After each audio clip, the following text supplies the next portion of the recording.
US Ambassador to Guyana Nicole Terriat today made it clear that the decision by local banks to close the accounts of some long-serving customers who are now candidates with We Invest in Nationhood Win Party led by Guyanese businessman Azruddin Mohammed has no association with the US government.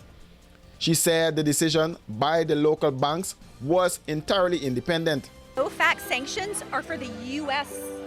They're the U.S. government, and they pertain solely to what happens in the United States and business being done in the United States. The decision by the banks here was entirely independent. We were not consulted, we were not asked, we have no opinion on the matter. I can understand that. To my knowledge, this is a private sector discussion that I had nothing to do with, so maybe there were discussions between the banks here and their associate banks in the U.S., but I wouldn't be aware of that. Azruddin, his father Nazar Mohammed, and Permanent Secretary May Thomas were sanctioned by the U.S. Office of Foreign Assets Control in 2024.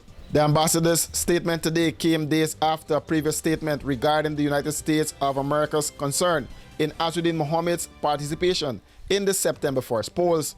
The statement saw the ambassador being criticized by sections of society. Ambassador Terriat said she has no interest or intention of interfering with the government of Guyana's elections. I have absolutely no interest in interfering in your elections. I was asked a question, I gave the facts as I understand them, as they are published on our Department of Treasury website. I have no interest or intention of interfering in the government of Guyana's election. This is a sovereign country. You run your elections as you see fit. Where we're providing support, such as in the election security realm, it was requested, and we're responding. How you run your elections is entirely up to you. Guyanese voters are set to head to the polls on September 1st in what is expected to be a closely watched election.